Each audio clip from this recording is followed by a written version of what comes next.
All right, everyone, welcome back to the Vibe and Flow podcast. It's my pleasure to be talking about how to feel good in our bodies, in our own skin today.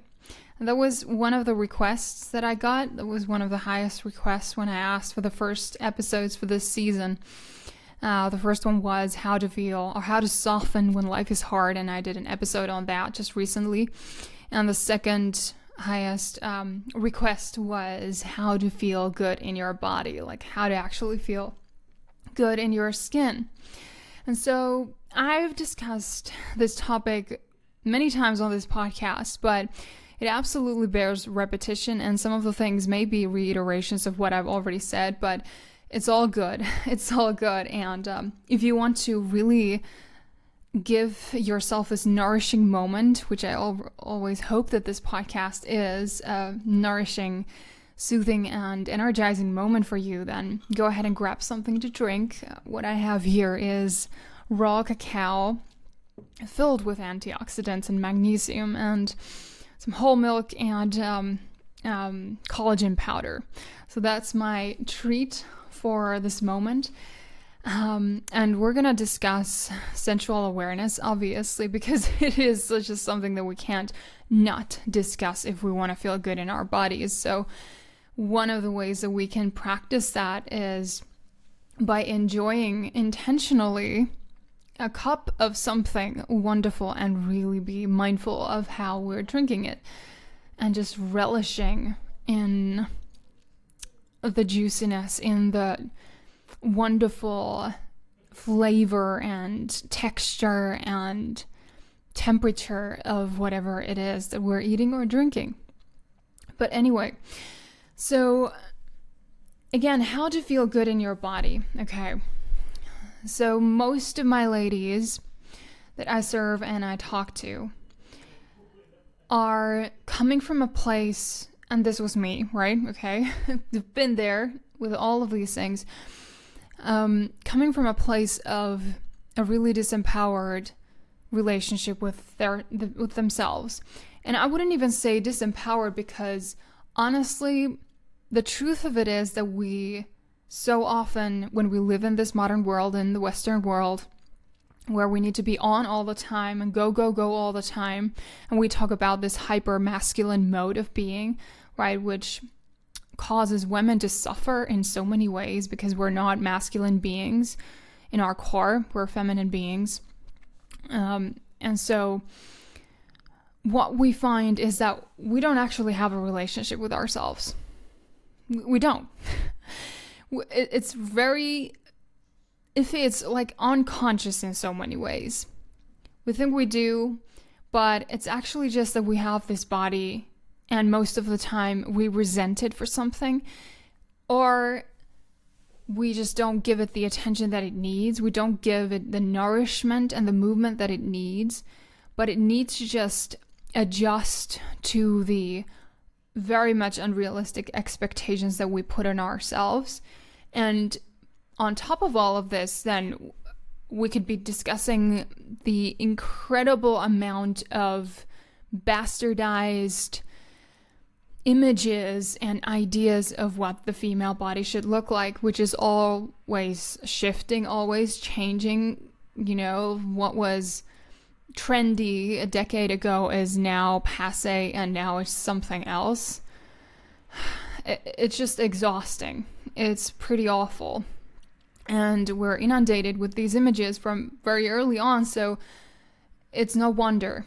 It's no wonder. And I feel very strongly for the younger version of me who was convinced, like, and I'm really saying that word with meaning. I was convinced that I needed to get bigger boobs to be beautiful or to be wanted by a man. I needed to get, like, you know, I needed to have bigger lips and a smaller nose. And, you know, we have all these things that we think is wrong with our bodies. And especially if you're a teenager, if you're going through that phase, and it's heightened, it's just a wild time. And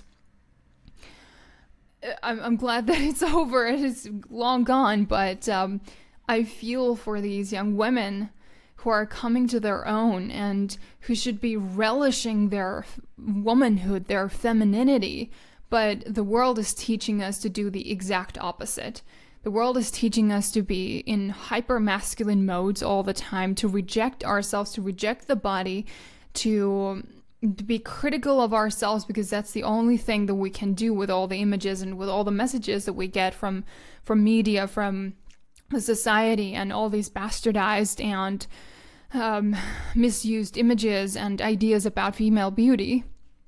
And I mean, I loved magazines. I still do. I created my own fashion magazines when I was a teenager and a kid. But I also realized that there was a lot of issues with those images and how they were programming my subconscious and really programming me to think that in order to feel good in my skin, certain outwardly parameters need to be in place. But this is not the truth, okay? Your feminine power is not dependent on, the size of your lips. And if they are what society tells us that is now trendy and popular and beautiful, right? Or the size of your boobs or the size of your hips. It's just not, that is not what creates confidence. So let's talk about the hyper-masculine mode of being. Okay, so this feeling that we need to be on all the time, right? And I'm sure that you know exactly what I mean by this. I've been there. I still struggle with this, or it still crops up. I don't want to say I struggle with it because that's also priming me to think that I am struggling. That's not the narrative that I am choosing consciously. I am choosing consciously the story and narrative and experience that I am enjoying myself. I am enjoying my day. But it comes from we need this validation to be productive, by being productive, right? We need this validation to be on all the time. And so many of the parameters, the paradigms of how we operate in this world, just how we are, how we behave, we're trying to emulate men. And I've talked about this so many times on this podcast, how we do not thrive by trying to emulate and copy what men do and how they do it. I'm not saying that women can't do things. I'm saying that the way we do things and how we are, what our being should feel like, is different. We have a very, very different system, hormonal system. Our bodies, our nervous system is more sensitive. Our need for sleep is more heightened compared to men because we don't produce certain hormones with our testicles. We don't have them. And we have a hormonal cycle that we should be living by, not against, to thrive and to feel good. Right, so the hypermasculine mode is absolutely number one reason why women are not feeling good in their bodies, because we're working against our bodies and our systems, and how our systems actually find homeostasis, how our system finds that equilibrium and that sense of, I'm at home. Because you should be feeling at home in your skin, in your body. If you don't feel at home in your skin and your body, which is the majority of the women that I talk to and I serve in my coaching program, and that was me as well, with chronic pain, with years of chronic pain and all kinds of issues, from GI issues to nervous system issues, these weird symptoms that crop up, that doctors don't have an answer for. All of these things. There are so many things that women are riddled with in terms of their physiology and their physical health and their holistic health, emotional health, that we're just stuffing aside, we're suppressing and repressing. And it's creating a lot of disease and illness. So think about this. If your body is flooded with cortisol cortisol is a stress hormone. It's necessary. We're not here to villainize it. Like, we're not here to villainize anything that our body produces, because there is a purpose for everything. There's a place for everything. But let's just say that, like, for the most of us, this is a truth, a fact for the majority of us in the Western world, especially if we're operating in masculine paradigms as women. Our bodies are flooded with cortisol, stress hormone, right? And we're so used to it, in fact, that we don't even notice it, and it feels weird to not live with that kind of sensation of slight anxiety all the time, or slight hypertension or hyperactivity, or this, fight or flight state, right? It's so normal that when we don't have it, we feel like we should be doing more. Can you relate? We feel like we should be doing more, and that if we're not feeling that sense of, oh gosh, like that sense of anxiety and that need to be producing more and to be doing more and to be on all the time, and if we're resting, if we're not doing anything, then gosh, are we even validating our existence? And the reason for this is that scientists have found that cortisol is addictive. In the way that we are living today, it is one of the greatest addictions that we have, in fact. It can be more addictive, apparently, than nicotine in a cigarette. So we get to ask ourselves, are we addicted to cortisol? Because if we are, how could we be feeling good? Like, think about it. If you are flooded with stress hormones and you're in this fight or flight state all the time, how could you be feeling good in your body? And this leads to no desire. And desire as a feminine being is such a key thing, a key concept, the art of desire, because how you relate to your desires, how you sort of discern and descend and surrender into your desires is how we operate, how we thrive, how we receive more, how we receive pleasure, how we receive a way forward. I'm not saying that there isn't work involved or that we're just lying on a couch being fed grapes by someone. No, absolutely not. That's not the image that I'm talking about in any way. But desire is so important, and women who are constantly suppressing their desires for whatever reason, who are operating in this secretly resentful, self-sacrificing all the time for whatever it is, their family, their kids, their communities, there's a toll that it takes a toll on us, on our systems, and we can't really find what it feels like to be alive in our womanhood. And I want you to be alive in your womanhood. The whole point of this podcast is to help you fall in love with being a woman. And so many women are actually resenting, if not downright hating, their female bodies and the fact that they're women. And that's sad. That should be a shocking, awful thing, as it is. And yet it is something that even in the beauty industry, it's a norm. And it's just awful. Like, think about it, that women are secretly resenting and hating their bodies, that there's self-hatred involved. And of course, this goes beyond just our physicality. It goes back to all of the deeper things, like our relationship with ourselves, our inner child, our potential trauma from our past.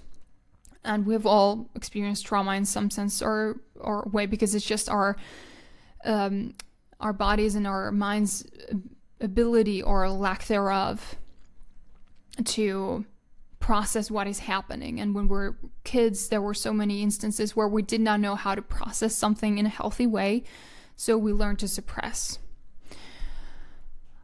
And it's just, how can we move from this place then to feeling good in our bodies if we are essentially programmed and conditioned to hate and to despise and to nitpick and to criticize our bodies? It's not great. It's not great. So the antidote to this is to cultivate slowness, to cultivate inner safety.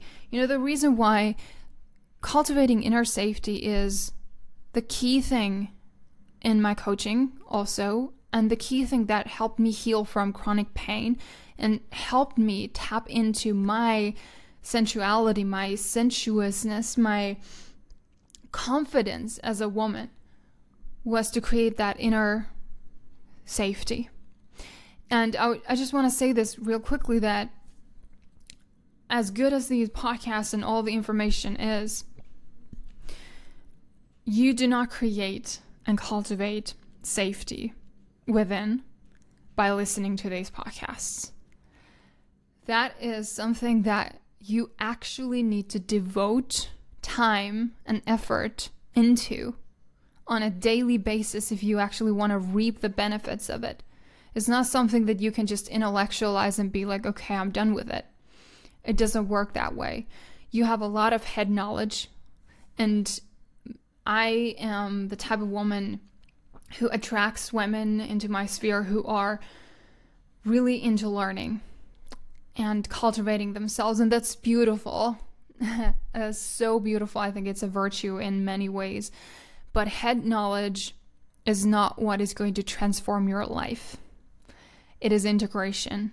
It is that the actual changes within, the actual changes in your subconscious, the actual changes in your unconscious, and healing that relationship with yourself, with that inner girl inside that is still hurting, and healing your relationship with everything masculine, men, God, and everything that represents the masculine as a principle.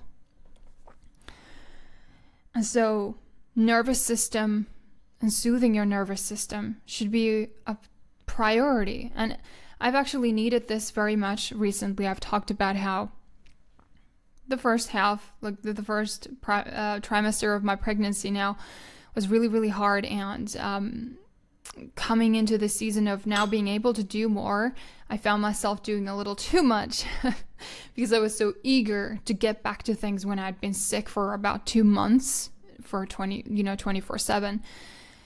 And I noticed that I was a little hyper alert all the time. And so I needed to get back to my own basics and practice my sensual awareness, practice with my nervous system. The practices that I do, exercises, like simple things, from meditation to all these wonderful exercises. And if you want to start this, go ahead and grab those meditations that I have freely available on my email list if you haven't done that yet. And obviously I have a lot more of those in my private containers, and I will be creating more of those even on this public podcast. But start with that and understand that the safety piece, emotional safety and safety in your nervous system, is the prerequisite for you to feel good in your body. Cultivate slowness. Can you slow down just a little bit? Just honestly, you will feel resistance. You will. At least I feel resistance every time I want to slow down, because that old programming of go, go, go, go is so hard. It just comes on. It's that old wiring in my brain that this is how life is and this is how I validate my existence, which is a stupid idea because you can't validate your existence. Anyway. But when that resistance comes, can you just observe it and be like, okay, well, that's the old me. I don't have to listen to it. I don't have to go by what it says. You don't have to even believe every thought that you think. And it's actually very much important that you don't believe every thought that you think. And if you're thinking these ugly thoughts about yourself and your body, your task is to create boundaries. So I want to talk about creating a protective masculine frame for your well-being. And this, in many cases, means that you need to create boundaries. You need to be a lot clearer on your boundaries. And that includes your thoughts. If you just allow yourself to think every thought that comes into your head, that pops up, then you have no boundaries with your thoughts.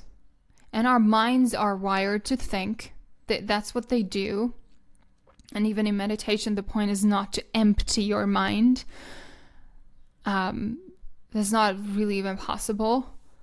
So the objective is to create that spaciousness so that you don't react immediately and get sucked into the story, but that you can respond and take a beat every time something triggering comes up in your mind. You take a beat and you evaluate and you're like, am I choosing this thought? Right. And then what you consume. Honestly, I don't think it's possible that we completely stop consuming the beauty ideals of this world. But we need to be more conscious around that. So creating clear boundaries with how much time you're using on your social media, for example. If you know that that's a numbing tendency for you to go into scrolling, then that's absolutely just zapping your energy and it's disempowering you. And you're disrespecting the masculine, in this case, like boundaries. And you're saying, go away, don't protect me, I got this, I want to feel bad. I am going to do everything in my power to feel bad about myself, and here I go. Right? And this is what we do. Like, we fight for, we actually, like, we don't even realize it, but we're fighting for our right. And sort of that, the right to feel bad about ourselves. And it's ludicrous, but that's what we do when we're not conscious of it. So you need to create those boundaries. How much time are you going to spend on social media, watching TV? Whatever source is most likely to be triggering you, or you've noticed that is,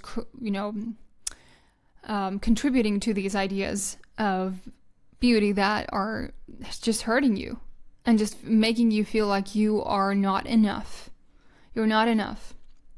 And that is not true. That's an idea, that's a belief that you've bought, and it will remain true only as long as you choose to believe it. That's it. The minute you stop buying into it and you start consciously and intentionally choosing differently, you will notice that with time, things will shift. And that's just how it is. So stop consuming these ideals. Create boundaries with your thoughts, with what you consume on a daily basis. What kinds of ideas are you filling your head with? And are you actually spending time with yourself? You can't have an intimate relationship with yourself and your body if you don't spend time with it and yourself. Like, are you just like assuming that you will have an intimate, beautiful relationship with your husband by never spending time with them? Or if you are with them, you're scrolling and you're not even there mentally? No, of course you don't. But that's what we do with ourselves. Getting to know yourself intimately is a beautiful thing that you can gift yourself. And it's necessary if you want to feel good about yourself. And the most juicy, wonderful thing that I want to talk about before we end is how to cultivate that sensual awareness. How to tap into the sensuous woman that you are. Because you are a sensuous, beautiful woman. No matter your size, your skin color, your past, your scars, no matter that. No matter any of that. And just think about this. I was just listening to an episode, an interview on someone who had written books on seductresses of the past. And obviously here I'm not promoting promiscuity. You know my values, right? Okay.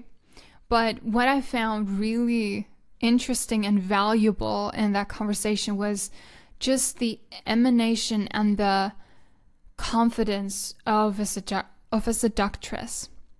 And what I got and took away from that really helps and is good, even among the things that I may not take with me or accept, is that these seductresses who were really just, on top of their confidence, on top of like feeling completely at home in their skin, they were not classic beauties. They were not considered to be these beautiful women that you should see on magazines or in movies and films. Or today, they probably might not be like Instagram models or whatever. They did not have, all of them like the, big luscious boobs and a tiny waist and the perfect butt and the perfect proportions of their face, lip fillers and trimmed noses and whatnot. Some of them had like flat chests and not a lot of curves, and or they had a lot of curves and they were on the thicker side. And it's so interesting that, and it proves that it's not about the outward contingents. It's not about your size and your proportions and how well you meet those beauty industry expectations. None of that grants you anything.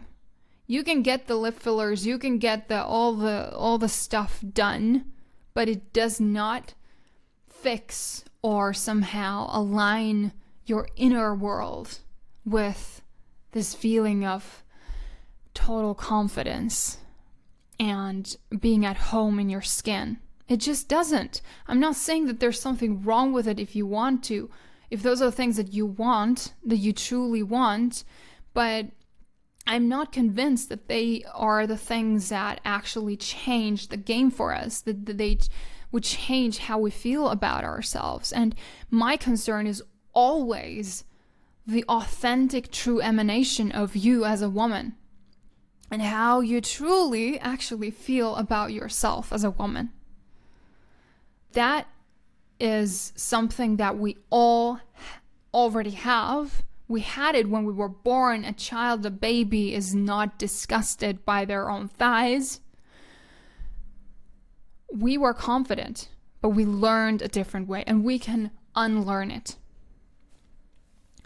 So, body confidence, honestly, it is not about trimming your body. And I'm not saying that your fitness goals and all those things are bad, that they're bad. They absolutely can contribute to your confidence. When you start to feel more energy and you're more fit and you're more healthy, beautiful, amazing. Absolutely worth it. But it cannot be the sole purpose, like or the sole source of your confidence. It's also that work that you do with yourself and cultivating that sensuous woman, that vibrant woman that is already within.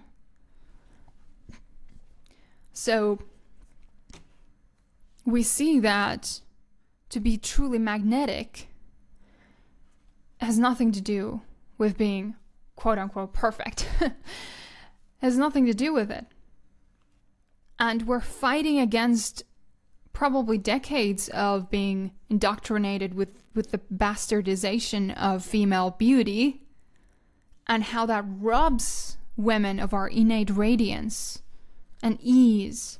Like, think about it. Honestly, when a woman is fully embodied and at home in her skin, she loves her belly rolls. They're sensual and they're beautiful. There's nothing to be ashamed of. And it's quite incredible, isn't it? Because it's just so against what we think is even possible for us. But I'm here to tell you that you can feel incredibly juicy in your femininity and in your skin, when you are embodied, when you are living as a woman who is already pursued, already cherished, who is already good and beautiful.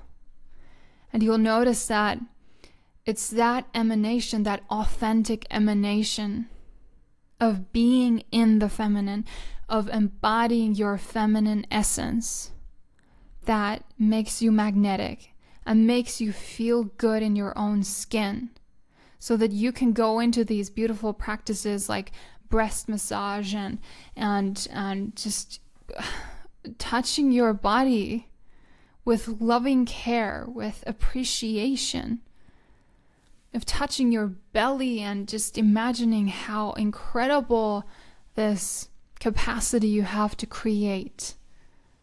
Connecting with your womb, connecting with your intuition and your body wisdom. There's a lot of body wisdom that God has placed in us. I mean, for goodness sake, our bodies know how to heal. And it's quite incredible. But we get in the way in so many ways. Your nervous system knows how to heal. And trust me, and remind yourself of this no matter how you feel right now. Your body and your mind has the capacity to be confident, to feel confident, to have more pleasure on a daily basis. Like tiny, like simple things. Pleasure from a cup of tea, pleasure from touching a fabric, pleasure from a hug or sound or something that you see from the window. All of this is available to you.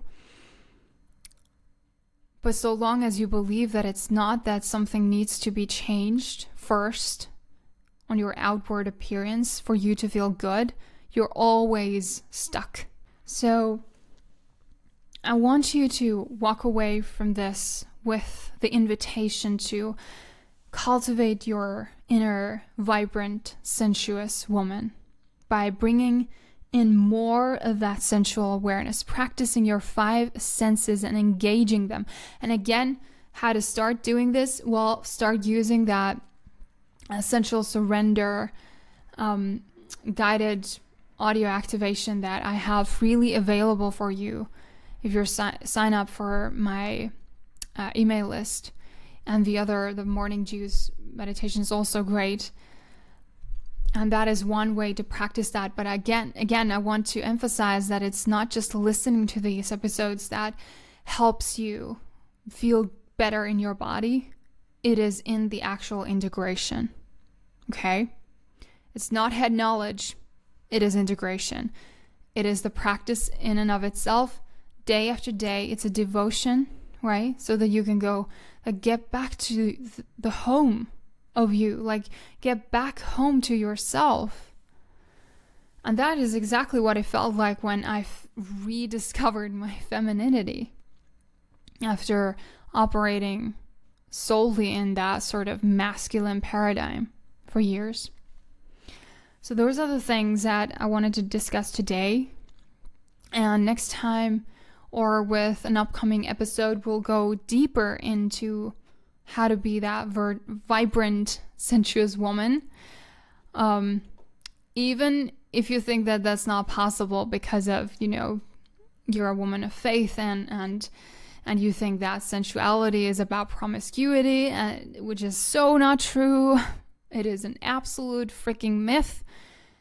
I also have a lot of episodes on this, interviews, beautiful episodes if you want to dive more into sensuality, your innate sensuality. And like I said, get that free guided audio activation if you haven't already, or if you already have it, then go back to it and get back to practicing the principles and the presence, just the presence in and of itself. And notice if you're present right now. Are you actually present right now? Can you feel your body, or are you just in your head, a floating head moving around? Can you feel your breath? Can you find something to enjoy in this moment? Something pleasurable Remember that your mind has the capacity, because of neuroplasticity, to cultivate more pleasure, even in the simplest of everyday things. You have that capacity. It's just a matter of practice and rewiring your brain and your nervous system, right? So that's all for today. We're going to continue with these topics later on. If you have any questions that you'd like me to go deeper into, please send them my way. Make sure that you've subscribed and that you've left a rating and a review for this podcast. It really helps me, and I appreciate it so much. I appreciate your presence here. If this resonated, share it with someone. Again, connect with me on Instagram. Send any messages, any questions that you have. If you want to still work with me, send me a message. Right now, my 4-month container is no longer available, but we'll see what we can do if it is a match. All right, because these things are exactly what you're going to walk away with when you actually work with me to become the vibrant woman and to be completely transformed. All right, so that's that, and I hope that you have a wonderful, wonderful day and enjoy it. Stay in the vibrant flow.